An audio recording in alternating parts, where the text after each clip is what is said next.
자,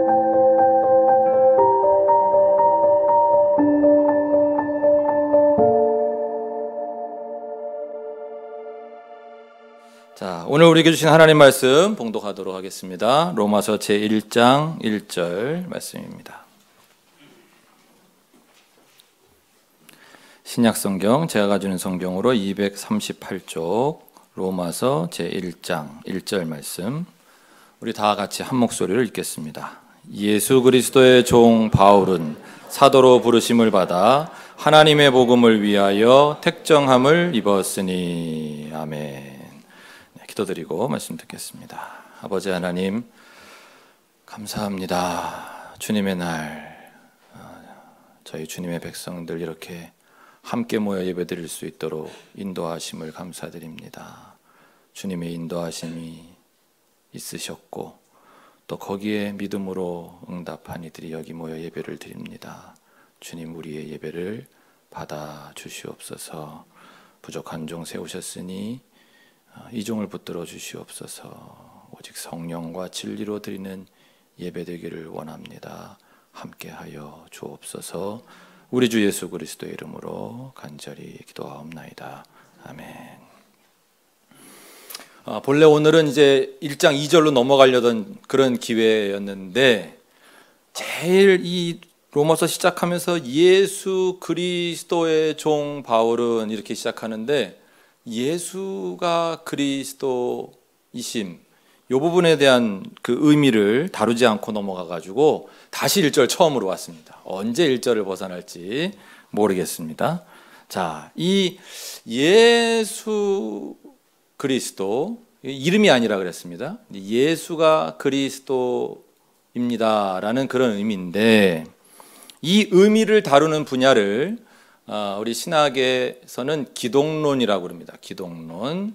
그래서 이것을 신학교에서는 짧으면 한 학기, 길면 두 학기 다루기도 하고, 또 어떤 신학자들은 평생 연구할 정도의 아주 그 깊이 있는 그런 주제입니다.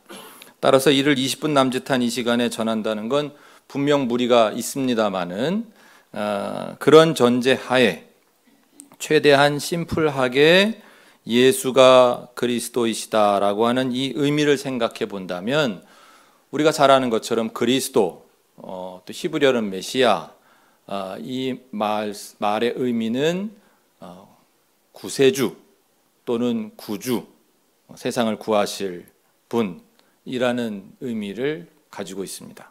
근데 이것을 우리가 이해하기 좋은 틀로 바꾼다면, 예수가 왕이시다 라고 이해하는 것이 가장 심플한 것 같습니다. 가장 간단한 것 같아요. 제 경우에는 그랬습니다. 그래서 이 의미도, 예수가 왕이시다라고 하는 의미도 최대한 간략하게 요약하면, 하나님이 태초에 천지를 지으시고 그때부터 천지의 주제이신 왕이셨죠. 그분이 왕이세요. 하나님이 왕이세요. 근데 그 왕이신 하나님께서 자신의 모든 권한을 이제 예수님께 위임하시는 거예요. 그래서 예수께서 이 땅에 오신 이후로는, 특별히 그분의 부활 이후에는 이제 예수께서 왕이십니다. 그것이 예수가 그리스도이시다라는 의미입니다. 이제 하나님께 나아가기 위해서는, 즉 우리가 구원을 얻기 위해서는 하나님께 모든 권한을 위임받으신 왕이신 예수께 나아가는 길 말고는 없습니다. 마태복음 28장 18절 말씀입니다. 예수께서 나와 말씀하여 이르시되 하늘과 땅의 모든 권세를 내게 주셨으니. 요한복음 14장 6절 말씀입니다. 내가 곧 길이요 진리요 생명이니 나로 말미암지 않고는 아버지께로 올 자가 없느니라. 지금 방금 보신 것처럼 이제부터는 예수가 왕이십니다. 하늘과 땅의 모든 권세를 하나님께서 예수님께 주셨기 때문에, 그리고 예수님 말고는 구원을 얻을 다른 이름은 없습니다. 따라서 예수가 왕이시라면 이제 우리에게 필요한 것은 그 왕 대신 예수님 앞에 엎드리는 것이 필요합니다. 그분의 뜻을 따르는 것이 필요합니다. 그분을 믿고 그분을 신뢰하는 것, 그분께 집중하는 것이 우리에게는 필요한 것입니다. 지난 월요일에 목회자 휴일을 맞아서 제가 이발을 했습니다.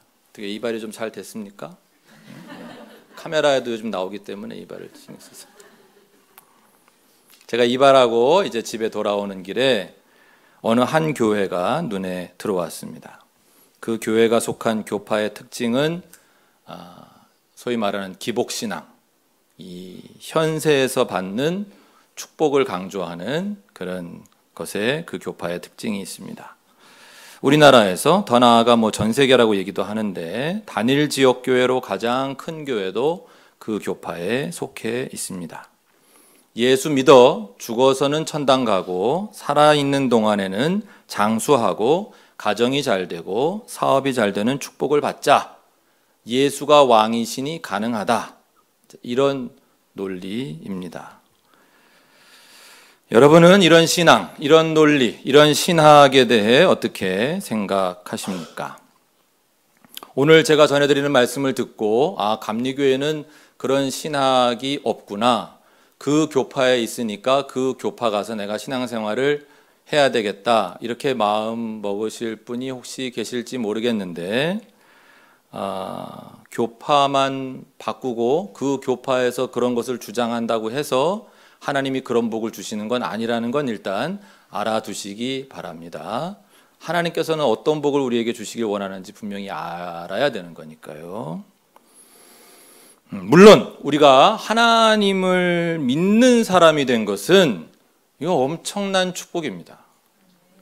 우리 같은 죄 많은 사람들이 구원을 받는다는 것은 말로 다 할 수 없는 은총이고 이거 정말 기적입니다.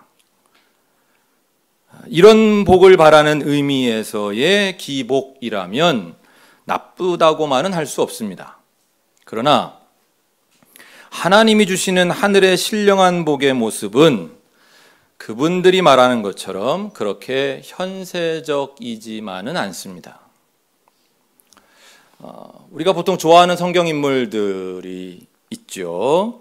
아브라함 우리가 왜 좋아합니까? 본토 친척 아비집을 떠나라고 하는 하나님의 명령에 어디로 가야 되는지도 모르고 거기 가면 어떤 삶이 펼쳐지는지도 모르겠는데 그냥 그 말씀에 순종해서 떠났더니 100세가 되어도 아들을 주시고 거기서부터 결과적으로는 많은 민족의 조상이 되고 우리 모든 사람의 조상이 되고 특별히 무엇보다 마음에 드는 것은 족장으로서 엄청난 부를 누렸기 때문에 우리가 아브라함 참 좋아합니다.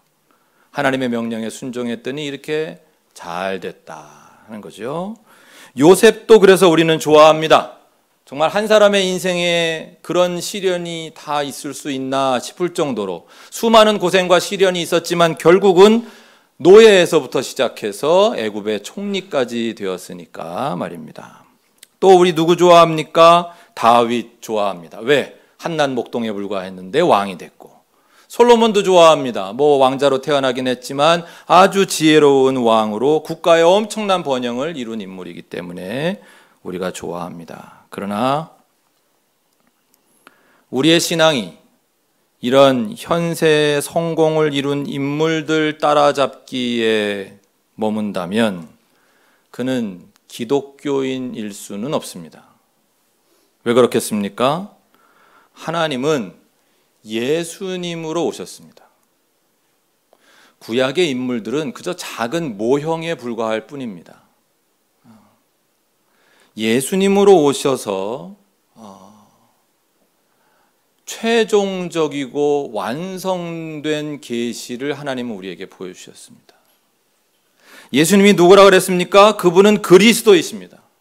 이제 그분이 우리의 왕, 우리의 주인, 이 세상의 심판자, 그것은 그 그리스도이시고 하나님의 아들이시며 우리의 주인이신 예수님이십니다. 말씀드린 것처럼 예수 그리스도는 하나님, 그분의 최종적인 계시로 오셨습니다. 예수님의 삶이 하나님의 완전한 계시 그 자체입니다. 하나님은 우리에게 예수를 통해 그분의 그 모든 뜻을 알려주기를 원하시는 겁니다. 그분의 예수님의 가르침, 또 예수님의 삶과 죽음으로 하나님의 뜻을 계시하십니다. 무엇을 계시하십니까?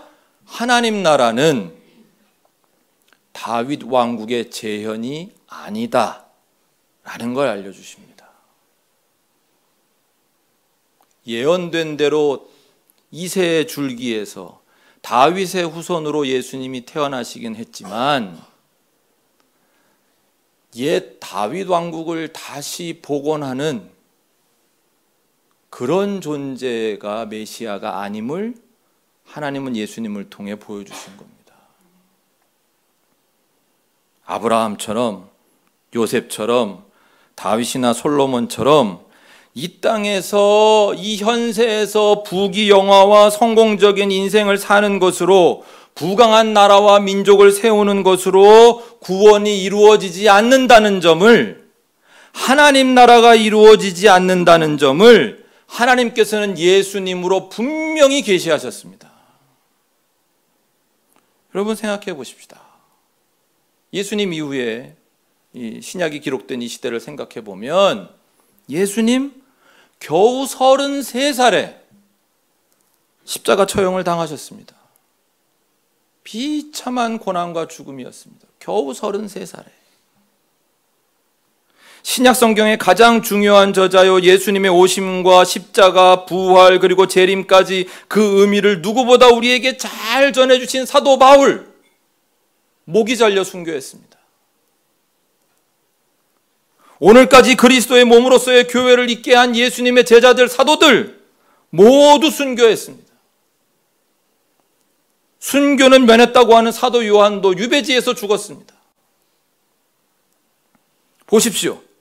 우리가 예수 믿는 목적이 지금 여기서 잘 먹고 잘 살고 출세하고 성공하는 데에 있다면, 만사 형통의 복을 누리고 건강과 장수의 복을 받는 데에 있다면 왜 예수님은 그렇게 돌아가셔야 됐고 왜 예수님의 제자들은 그런 길을 걸어야 됐습니까?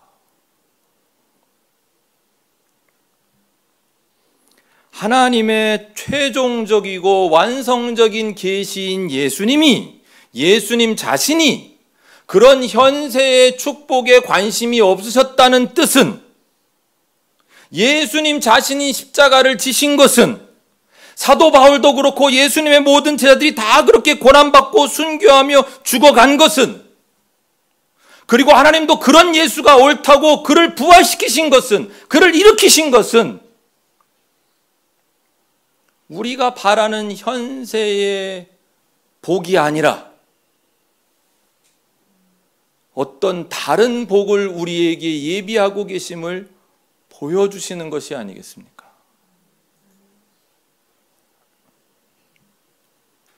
따라서 우리가 구하는 복은 오직 신령한 복, 오직 구원이어야 합니다. 그 구원은 우리가 그리는 현세의 복을 초월하는 복입니다. 영원한 복입니다. 훨씬 더 귀한 복입니다. 나중에 부활에 참여해 보시면 압니다. 내가 바라던 현세의 복보다 이 구원받은 복이 비교 불가할 정도로 귀한 복이라는 거, 저 하늘에서 여러분 일어나 보시면 압니다. 물론 그 구원은 우리의 현세의 삶에도 분명히 영향을 미칩니다. 신령한 복을 받은 자, 구원받은 자는 현세의 삶도 분명히 달라지게 되어 있습니다. 억지로가 아니라 시간이 가면 갈수록 그렇게 달라지게 되어 있습니다. 구원의 질서가 그렇습니다. 하나님과의 관계가 예수님으로 인해서 바로 잡히게 되면, 즉 우리가 하나님과 화목하게 되면 왜곡된 자아상이 바로 서게 됩니다. 옛 자아가 죽고 새 자아가 살아난 것을, 거듭난 자아를 보게 됩니다. 그래서 우리는 참 자유를 누리게 되는 겁니다. 예수님 말씀하신 진리가 너희를 자유케 하리라. 이거는 지금 우리가 가지고 있는 그 옛 자아가 자유케 되는 것이 아니라 새 자아가 우리를 자유케 하신다. 또 이웃과의 불화도, 그것이 지난주에 다 말씀드렸죠. 우리의 그 죄성인 자기중심성 때문에 끊임없이 해결되지 않던 이웃과의 불화도 이제 이것이 죄임을 깨닫고 버린, 거기서부터 노임을 받은 우리들에게는 사랑의 관계로, 이제 그 가운데서 나타나는 평화와 기쁨으로 달라진 게 되는 그런 역사가 나타납니다.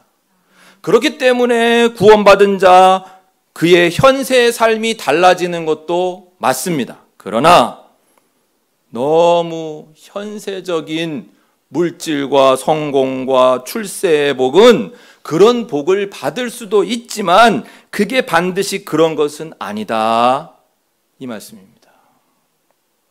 우리는 하늘의 신령한 복을 받아야 할 줄로 믿습니다.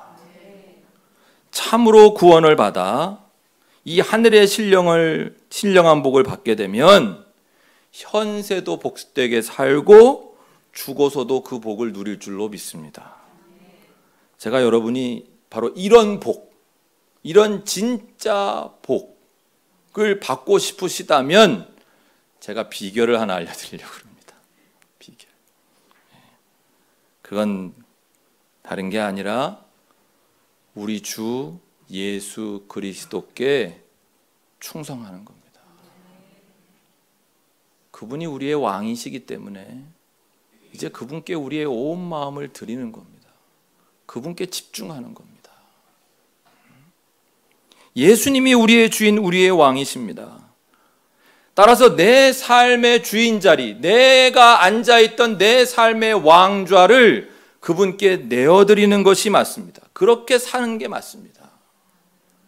그러면 그분께서 우리 각자에게 정하신 주님의 역할 배정에 따라 가장 선한 길로, 가장 복된 길로 인도하시리라.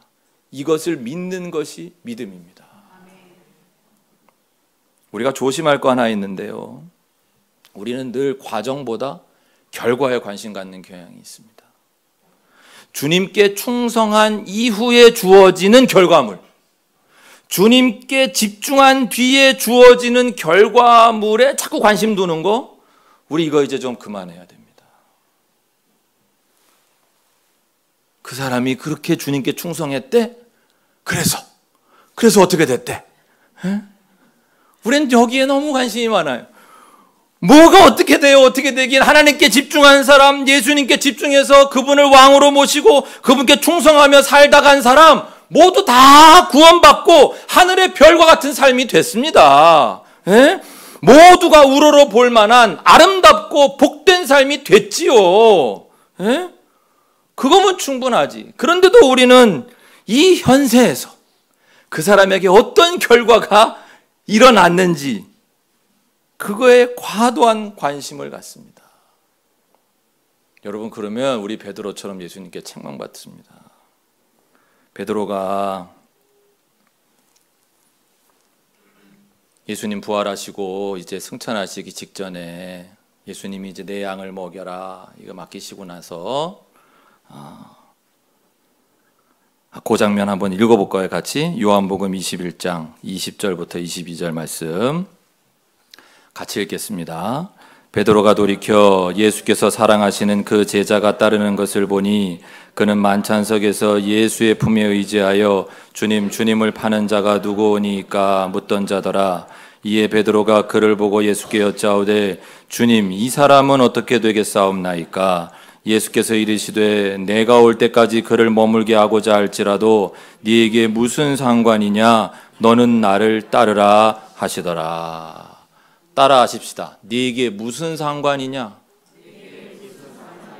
너는 나를 따르라. 근데 우리는 자꾸 베드로처럼 주님, 그래서 결국은 어떻게 되는데요? 주님, 이 사람은 어떻게 되는데요? 주님, 제가 열심히 주님께 충성하면 우리 애들은 어떻게 되는데요? 주님이 말씀하십니다. 네게 무슨 상관이냐? 너는 나를 따르라.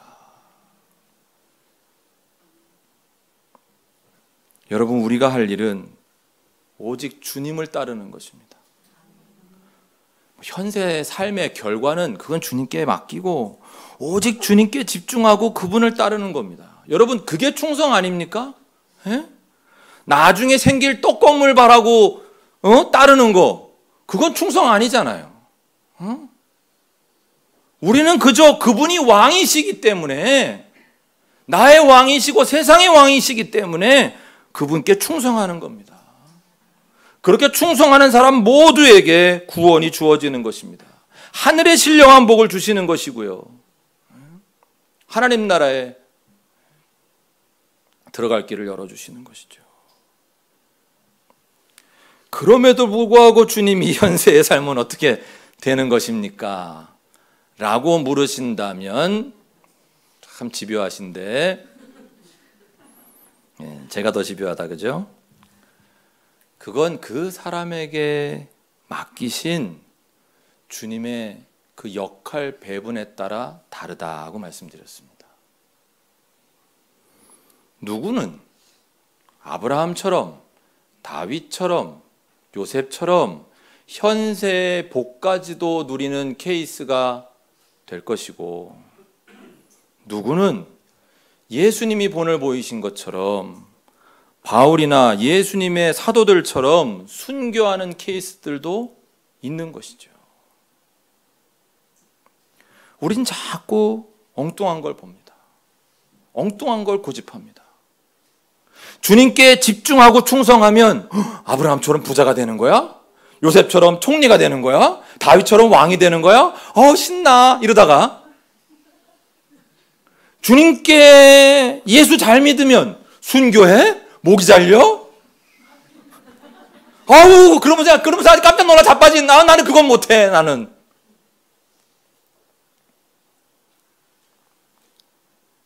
그게 아니라 역할이 다 다른 거예요. 우리가 기독교의 역사에서 보아야 하는 점은 하나님께 집중하고 예수님께 집중하고 충성하면 순교도 할 수 있을 정도로 담대해지는구나. 죽음이 겁나지 않은 사람이 누가 있어요? 두렵지 않은 사람이 누가 있어요? 그런데 예수님께 충성하면 도대체 얼마나 대단한 믿음을 주시길래, 얼마나 엄청나고 충만한 복을 그분이 주시길래 예수 안 믿는다고 한마디만 하면 살아날 수 있는데도 그것을 거부하고 나는 이 길을 간다, 난 죽는다. 어떻게 그럴 수 있었을까? 세상에 대한 두려움도 사라지고 죽음에 대한 두려움마저 사라지는 것이, 이것이 하늘의 신령한 복인가? 나도 그런 복을 받고 싶다. 이런 의미에서의 기복신앙이어야지. 하나님, 우리 애들은 꼭 요셉처럼 되게 해주세요. 그건 여러분 마음대로 되시는 게 아니다 이겁니다. 우리 마음대로 되는 게 아니에요. 예수님께 집중하면 상상도 못할 정도로 현세의 삶에 있어서 담대하고 자유로워지는구나. 우리는 현세의 결과는 생각하면 안 됩니다. 그건 예수님께 집중하지 못하고 있다는 증거가 됩니다. 오직 주님께만 집중합시다. 주님께만 충성합시다. 그러면서 결과는 맡기는 겁니다. 아니, 결과가 맡긴다는 그런 생각조차 없어져야 돼. 그냥 오직 주님 집중, 주님께만 집중하는 게 중요하고, 만약 뭔가 그래도 해야 되겠다 그러면 그분께서, 왕이신 그분께서 지금 여기에서 내 역할이 뭐라고 하시는지 그거에만 관심을 가져야 되겠죠. 내가 하고 싶은 역할 정해놓고 그거 시켜달라고 때를 쓰는 게 아니라, 그거는 아주 아기 때 하다 말아야 되는 거고요. 주님이 시키시는 역할이라면 무엇이든 순종하겠습니다. 바로 이 마음. 이 마음만 먹으면 순교시킬까 봐 너무 걱정하지 마세요. 제가 볼 때 저를 포함해서 우리 중에 아무도 순교할 만한 그릇이 없어. 주님이 뭐 그 귀한 순교자의 반열에 아무나 올려놓으시겠어요? 에? 이것도 편집해야 되나? 어떻게 해야 되나? 여러분이 정말 주님께 집중하기를 주님은 바라시고, 그럼 내가 너희들 정말 어떻게 쓰실지 전 너무 기대가 돼요. 너무 기대가 돼. 그리고 우리가 그 마음만 있으면 예수님께서 우리를 그분이 하나님 나라 완성하는데 필요에 따라 사용하시겠죠. 필요하면 노예라도 난민이라도 총리를 시키시는 거고, 필요하면 대학자라도 순교하게 하시기도 하는 거고. 말씀을 정리하겠습니다. 우리는 그리스도인이라고 불리는 사람들입니다. 우리가 스스로 이름 붙인 거 아닙니다. 초대교회 시절에 안디옥에서 서양 사람들이 그리스도인들이구나 이렇게 불렀어요. 왜? 예수께서 그리스도이심을 믿는 사람들이에요. 예수가 왕이심을 믿는 사람들이에요. 로마 제국하에서 황제가 왕이고 신인 그 세계에서 목숨을 걸고 예수가 왕이라고 하던 사람들이에요. 그 사람들이 그리스도인들이에요. 우리 아까 찬양했잖아. 매주 찬양하잖아요. 우리는 주님이 우리 왕이시고 우리는 주님의 백성입니다. 매주 찬양하잖아요. 그분이 우리의 왕이시기 때문에 따라서 우리는 그분께 충성을 다해야 됩니다. 마음의 절반만 드리고 절반은 세상에 가 있는 거, 그걸 우린 충성이라고 얘기하지 않습니다. 내 마음을 다 드리는 게 충성입니다. 그분께 내가 내 자신이 내 삶의 왕노릇하던 거 중단하고 그분께 왕좌를 내드려야 됩니다. 왕이신 그분께 충성하며 집중하는 삶, 우리는 그런 삶을 그리스도인의 삶이라고 말합니다. 오늘부터 그리스도인으로 살아 구원받고 하늘의 신령한 복을 누리는 삶으로 거듭나시기를 주님의 이름으로 축원합니다.